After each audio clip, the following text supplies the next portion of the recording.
A weakness overcame me, and I could hardly catch my breath. "Dead?" I cried. "There has not been mention of her name since I entered the house. I have not heard a word of it since I came to Whispers." "Nor will you, I imagine," Violet said, her voice low. "Your uncle would like never to hear of it again, I'm sure, for what a dreadful shock to have someone die in his very own home. Had she taken an illness?" "She took her own life," said Violet, retrieving a bolt of blue veiling from the shelf above and stepping off the stool again. I gasped and put one hand up to my throat. "But who was she? Why was she living in Uncle Jeffrey's house?" "Because he's a Christian man and the girl was penniless with nowhere to go.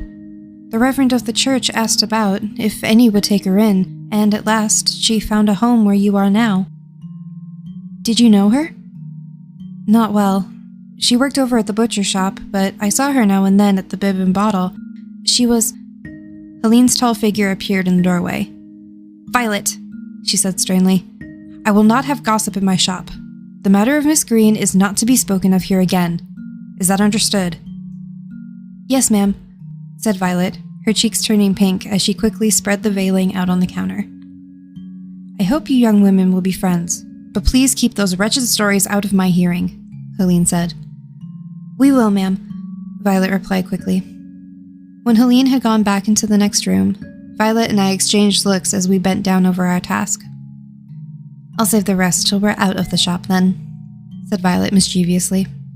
I could not help but smile and feel that I had found a lively friend. There was much to learn about hats, and I came away that day, my head spinning with sizes, shapes, brims, and crowns, so much so that my temples throbbed. But the walk home in the spring air was much to my liking. As soon as I turned onto Stone Street, however, it was as though that house with the gables were grinning at me. It knew far more than I had discovered thus far. Once again, I felt the same foreboding, and decided that the best course was to approach Mrs. Hastings directly about the matter. For although I could imagine my uncle taking in a hapless young woman without a penny to her name and giving her shelter, just as he had done for me, I could not understand why then so fortunate a creature would take her own life. As soon as I was seated in the kitchen with Mrs. Hastings over a cup of tea, my bonnet in my lap, I said, "Mrs. Hastings, there's something disturbing me deeply, and I don't know who else to ask except you." I had expected the cook to assure me that she would put my fears, whatever they may be, to rest. I could see, however, that she seemed almost to stop breathing, and I began to think that she very much wished I would not ask my question at all. Nonetheless, what had been started must be carried through, I told myself. Why is it that no one has told me that a girl named Jade Green lived in this house and she died by her own hand? Mrs. Hastings blanched as white as an onion, and her lips worked awkwardly before she spoke. "My dear, there was indeed a young woman whom your uncle befriended at the request of the clergy, and she died here some 3 years ago. I thought it might frighten you to learn this, coming as you did to a strange house in a faraway town, without a soul you would call a friend. I decided that after you felt more settled here, I could tell you about Jade Green." "Well," I said, "you are a dear to have such regard for my feelings, but I am now settled and ready to listen." I pushed my teacup away and gave her my full attention. Mrs. Hastings continued to stir her own tea long after she had put in the sugar and milk. "She was quite a young thing when she came to us, not more than 12, and, if I may speak plainly, a little more than a street urchin. She had never known her father, and her mother was of that profession few women care to mention, so Jade had been left to herself more often than not. She had spent her days on the street begging or stealing, for she did not much care for school, and the school, in truth, did not much care for her at all. When the Reverend came calling on Mr. Sparrow to see if he might take her in, ours being a large house, well suited in the heart of town and convenient for a young girl's needs, I spoke in her favor, for Mr. Hastings and I had long been childless. It seemed a blessing that this house, with Mrs. Sparrow since deceased, should have a young occupant again, and so your uncle agreed." At this point, Mrs. Hastings pulled a handkerchief from her sleeve and held it ready, as her eyes began to glisten. "Oh, how I made ready for that girl! I had been told that green was her favorite color, so I made an outfit just for her.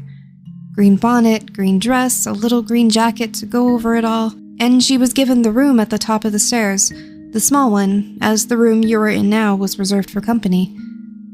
Here Mrs. Hastings began to swallow and dab at her eyes, and I almost wished I had not asked my question at all. Still, I had to know, so I waited. Well, she was a handful, let me tell you. So used to sleeping in the gutter she was, that for the first week I could not persuade her to lie in bed. It was only with the greatest difficulty that she learned to live as civilized people do, that she would put on stockings and speak with a civil tongue. But time and kindness won her over, and our little Jade slowly came to appreciate our ways. She could not be induced to return to school, however, by now being so far behind others her age, but she had proved most proficient with her hands, and at last took a job at the butcher shop, where she received a steady wage. It was said she could bone a chicken in half the time it took the men, her fingers being small and nimble. Mrs. Hastings stopped and sipped her tea, smiling a little at her memories. What it is she brought to this house, it's hard to say. But where Mr. Sparrow was all stiffness and propriety, Jade was light-hearted and careless. Where Mr. Sparrow rarely smiled, Jade was a little prankster at times, and delighted in making him laugh. If the day dawned dark or there was a storm at sea, it was Jade Green who became our sun, and before long, Mr. Sparrow began asking for her as soon as he came in for the evening. "Is Jade about?" he would say, and sometimes just knowing that she was in the house or out in the garden was enough for him. He would settle himself down in his chair, assured that she would have a lively tale to tell him at dinner. Here, Mrs. Hastings' lower lip began to tremble. Mr. Sparrow was as fond of her as if he were his own daughter, for he had no daughters of his own, you know. He read to her of an evening and taught her to play simple tunes on the piano. Oftentimes, when she saw that he was tired, she would sit down in the parlor and make him a melody, and how his eyes would light up. Suddenly, the cook broke down altogether and began to sob. We thought she was so happy here. We thought that she felt at home. And then there came the awful day that I found her body." Mrs. Hastings got up and stood at the window, shoulders shaking, until she could compose herself. "Oh, dear Mrs. Hastings, I didn't wish to cause you such grief," I cried. But finally she continued. "The coroner said you could never tell about those people. It's in their makeup, these violent urges, these strange unaccountables, he calls them.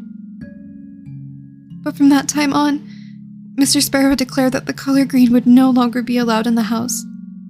And so, child, it is banished forever, and we never speak the girl's name in his presence." I sat in silence, not knowing what else to do. Finally, as Mrs. Hastings turned from the window, I said, "I'm so sorry, and hope that my stay here will help, in some small way, to ease the pain that you have suffered." "Indeed it has already," said Mrs. Hastings. "But still," I continued, knowing that if I was never to speak of Jade again, I should do so now or forever keep still. "The story you have told me is the same that was told me by Violet Morrison at the hat shop, yet Cousin Charles suggested that whatever I should hear spoken there would be nothing but gossip, and Helene Harper herself, upon hearing our talk, declared it so. If this is truth, Mrs. Hastings, then what is the gossip that I should disregard?" Once again, I saw the cook's face stiffen, and she thrust her handkerchief back up her sleeve. "All you've heard thus far is true, Judith, but anything beyond this I dare say will be gossip."